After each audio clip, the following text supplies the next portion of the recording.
Mesdames et messieurs, bonsoir. Merci de nous rejoindre à la une de l'actualité. Le président de la République, Abdelmadjid Tebboune, a reçu les lettres de créance de 4 nouveaux ambassadeurs accrédités auprès de l'Algérie, la Malaisie, le Royaume du Suède, le Royaume d'Arabie Saoudite ainsi que l'ambassadeur chef de la délégation de l'Union européenne. Le président de la République décide de décréter la date du 15 septembre qui coïncide avec l'anniversaire de la mort de l'éminent Cheikh Sidi Mohamed Belkebir, journée nationale de l'imam.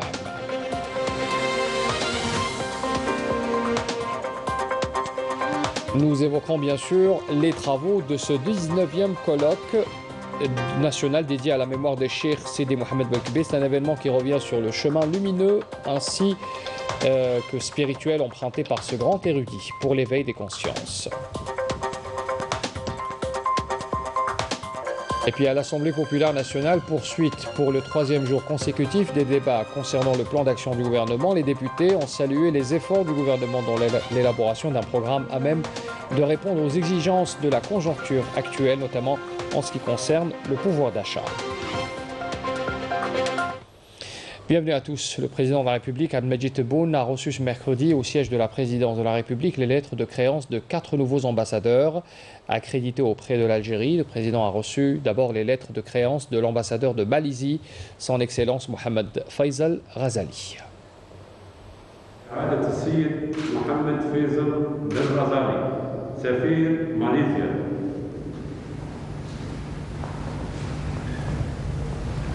Assalamu alaikum, Mr. President. I have been honored to present to Your Excellency the letter of credence by which His Majesty Sultan Abdullah Ibn Almarhum Sultan Haji Ahmad Shah, the Sri Paduka Baginda Yang di-Pertuan Agong of Malaysia, the People's Democratic Republic of Algeria,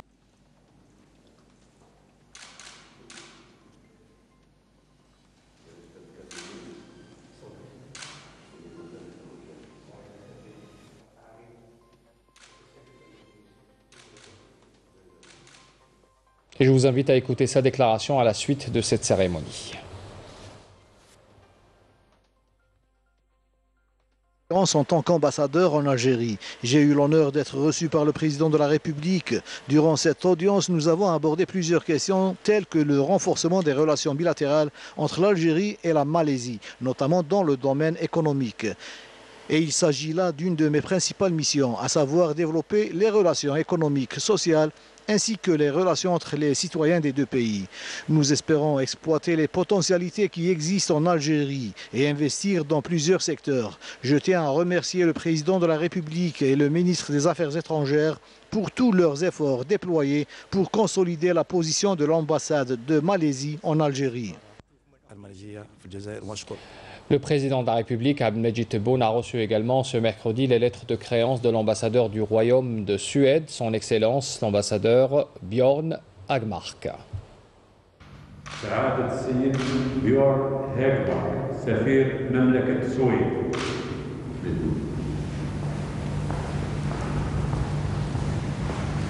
Monsieur le Président, j'ai l'honneur de remettre à votre Excellence les lettres de créance par lesquelles Sa Majesté Karl XVI Gustav m'accrédite en qualité d'ambassadeur extraordinaire et plénipotentiaire.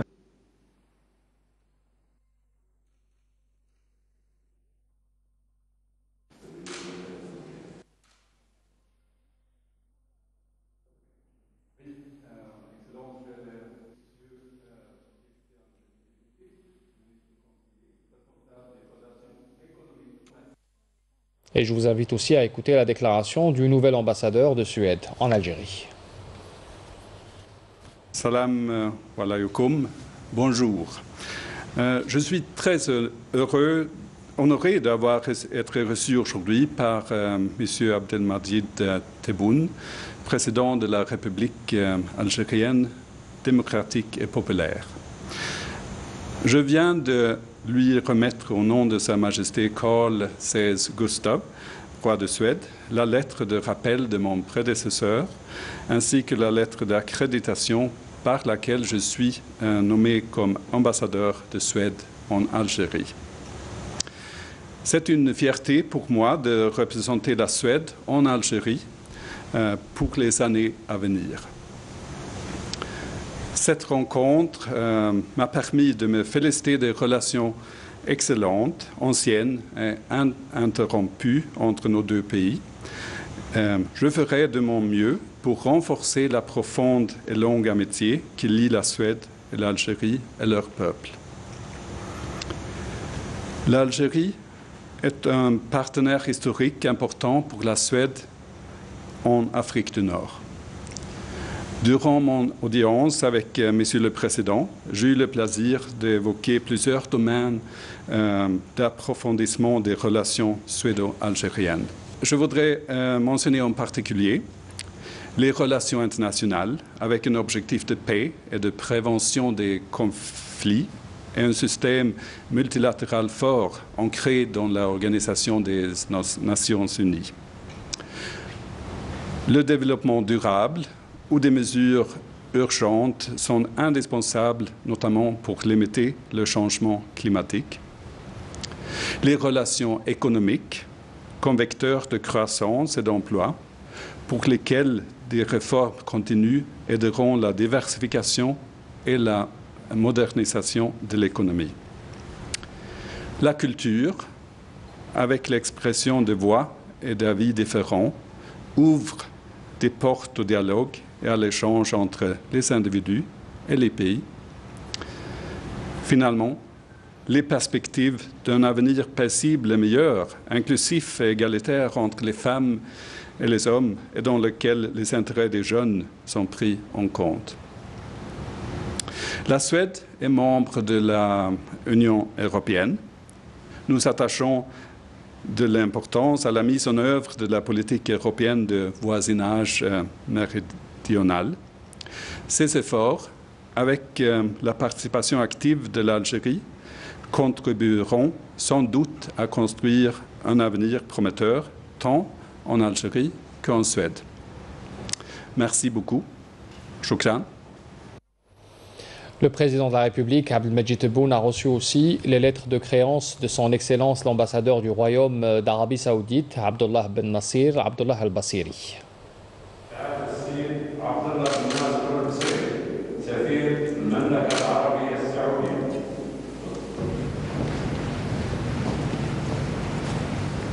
سيدي الرئيس، أتشرف بتسليم فخامتكم أوراق الاعتماد التي بموجبها خادم الحرمين الشريفين يعينني بصفتي سفيرا فوق العادة ومفوضا لخادم الحرمين الشريفين لدى الجمهورية الجزائرية الديمقراطية الشعبية، وكذلك أوراق استرجاع سندي.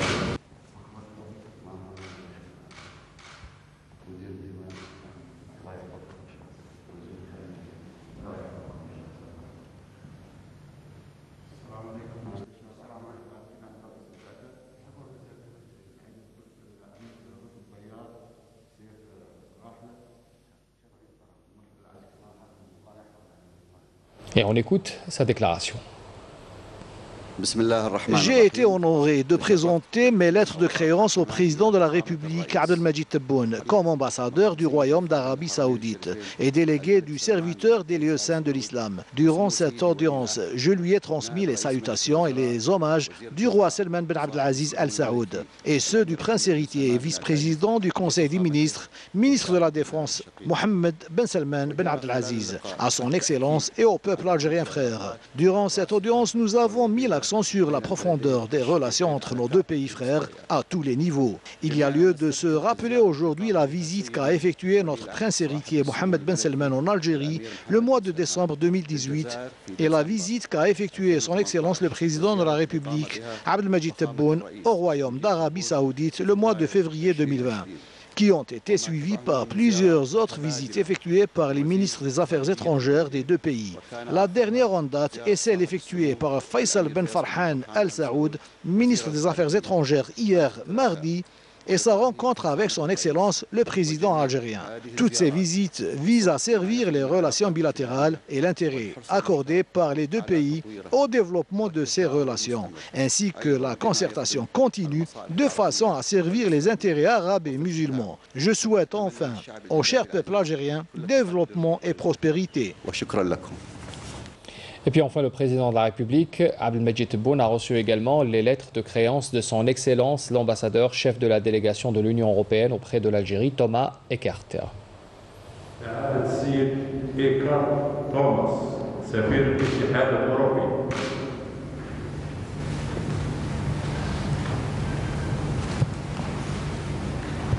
Monsieur le Président, j'ai l'honneur de remettre à votre Excellence les lettres de créance par lesquelles Son Excellence Charles Michel et Son Excellence Ursula von der Leyen m'accréditent en qualité d'ambassadeur extraordinaire et plénipotentiaire de l'Union européenne auprès de la République algérienne démocratique et populaire.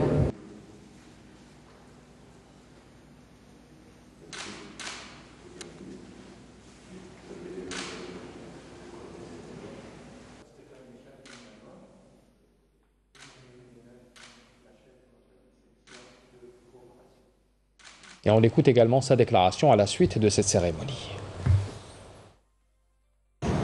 Je suis très heureux de prendre mes fonctions comme ambassadeur de l'Union européenne en Algérie. C'est une tâche très importante et je vais m'engager pour un partenariat accru entre l'Algérie et l'Union européenne. Il y a beaucoup de projets communs qui ont un potentiel d'agrandissement qu'il faut saisir.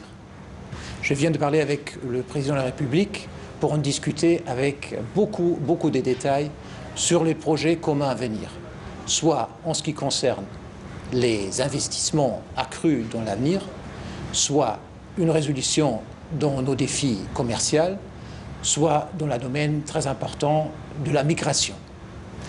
Il y en a d'autres projets dans d'autres domaines qui sont aussi importants, mais les trois priorités que je viens de citer sont déjà un programme pour commencer pour le mois à venir. Merci beaucoup. Alors sachez que la cérémonie de remise des lettres de créance s'est déroulée en présence du ministre des Affaires étrangères et de la communauté nationale à l'étranger, Ramtan Lamamra, et du directeur de cabinet de la présidence de la République, Nordin Beltadeic. Le président de la République, Abdelmadjid Tebboune, a décidé de décréter la date du 15 septembre qui coïncide avec l'anniversaire de la mort de l'éminent cheikh Sidi Mohamed Belkbir, journée nationale de l'imam. L'annonce a été faite ce mercredi à Adrar dans un message du président de la République, lu en son nom par le ministre des Affaires religieuses et des Waqf, Youssef Belmahdi, aux travaux du 19e colloque national dédié à la mémoire de Cheikh Sidi Mohamed Belkbir. Alors cette décision vient en reconnaissance aux efforts du défunt et en considération du statut de l'imam et de l'importance de la place qu'il occupe au sein de la société. On écoute.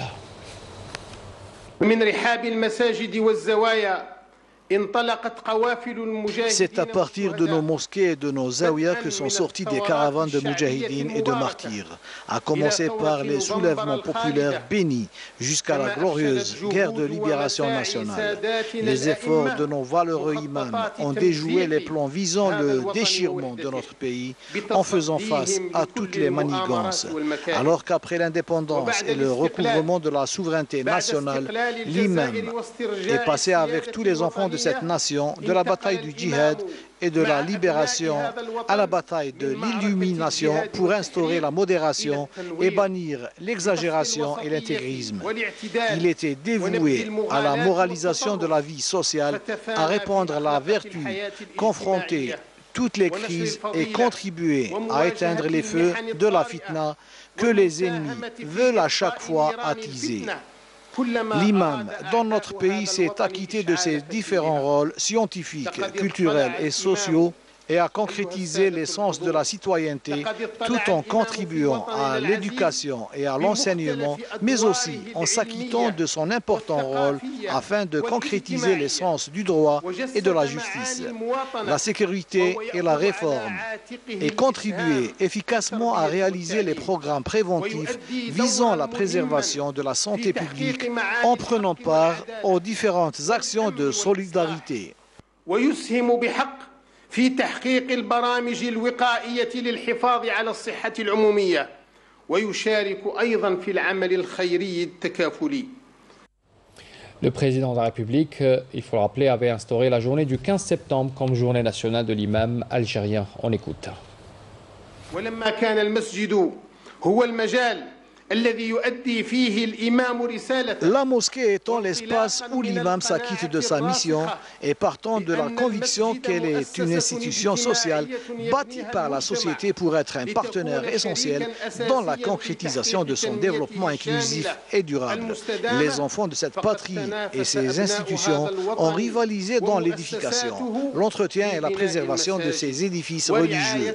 Pour affirmer cette conviction, la mosquée d'Alger, Jam' al-Jazair, a été édifiée pour être un phare civilisationnel et un guide pour les mosquées, pôle érigé dans toutes les wilayas du pays. Elle aura aussi à organiser toutes les activités menées par les imams dans les mosquées de la République, appuyées en cela par des instituts de formation des imams, des centres culturels, zawiyas et écoles coraniques, à l'image de cette école et de cette éternelle grande mosquée où nous nous trouvons. En reconnaissance aux efforts du défunt Cheikh Sidi Mohamed Belkbir et en considération du statut de l'imam et de l'importance de la place qu'il a occupée au sein de la société, nous avons décidé de décréter la date du 15 septembre, journée nationale de l'imam. Pour ce que véhicule cette date comme sens de citoyenneté, mais aussi pour sa symbolique en tant que projet civilisationnel au regard des contributions avérées du Cheikh Belkbir dans l'édification du pays et la formation des générations.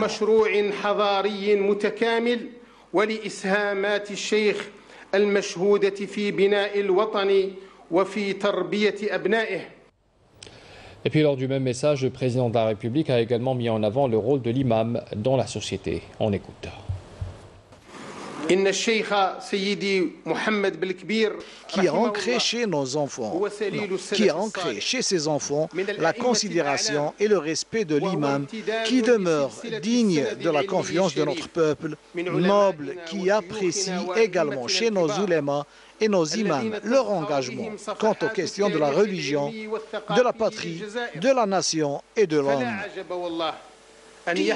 Qui a ancré chez ses enfants la considération et le respect de l'imam, qui demeure digne de la confiance de notre peuple, noble, qui apprécie également chez nos oulémas et nos imams leur engagement quant aux questions de la religion, de la patrie, de la nation et de l'homme.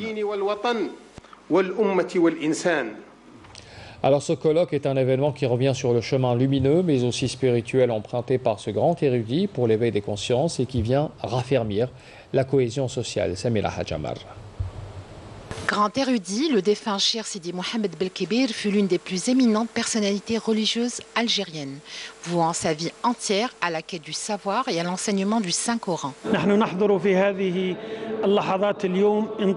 Depuis hier, nous avons entamé des lectures du Saint-Coran pour la célébration du 21e anniversaire du décès de Cheikh Allama Sidi Mohamed Belkbir. En cette année, cet événement commémoratif est placé sous le haut patronage de Monsieur le Président de la République qui a souhaité en faire un symbole particulier pour l'ensemble des Algériens, eu égard de l'éminente personnalité religieuse de Cheikh Sidi Belkbir, parce qu'il reste une référence immuable dans l'enseignement des sciences religieuses, l'apprentissage et du fiqh. La filiation de Cheikh Sidi Mohamed Belkbir remonterait au 3e califat de Othman Ben Affan. Il a vu le jour à Armara, près de Bouda, au sud de la wilaya d'Adrar.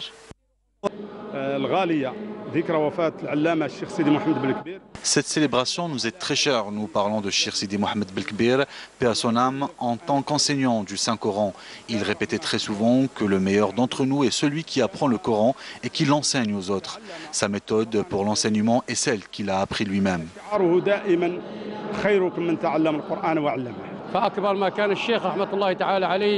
L'un des principes qui tenait le plus à cœur à Cheikh Sidi Mohamed était de maintenir la cohésion et la bienveillance entre ses élèves.